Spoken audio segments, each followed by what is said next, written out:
Hello viewers, আশা করি সবাই ভালো আছেন।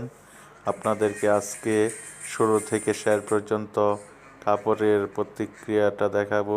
এই যে সুতার ববিন দেখতে পাচ্ছেন কার্টুনের মধ্যে, এখান থেকে ববিনগুলি খুলে মেশিনে দেওয়া হয়। এখান থেকে কাপড়গুলো সুতাগুলো আস্তে আস্তে মেশিনের দিকে যাবে। আপনারা একটু দেখতে থাকুন, তাহলেই বুঝতে পারবেন। ধীরে ধীরে দেখুন, এই যে প্রতিক্রিয়াগুলি চলছে। এই যে সুতার ববিনগুলো সুতা ছেড়ে দিয়ে ছোট হয়ে যাচ্ছে।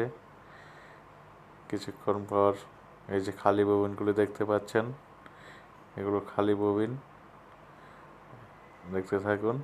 এই যে মেশিনে হচ্ছে সুতা, এখান থেকে কাপড় আস্তে আস্তে বুনন হবে। তারপর আপনারা দেখতে পাবেন, আস্তে আস্তে দেখতে থাকুন, তাহলে বুঝতে পারবেন। এগুলি রেমন কাপড় অনেক দামি 3 পিসের জন্য ব্যবহার করা হয়। এই যে গ্রে কাপড়, এগুলি তারপর নিয়ে প্রিন্টিং করা হবে, তারপর বিক্রির জন্য প্রস্তুত হবে। আশা করি সমস্ত প্রতিক্রিয়াগুলি দেখতে পেয়েছেন। ভালো থাকবেন। শুভরাত্রি।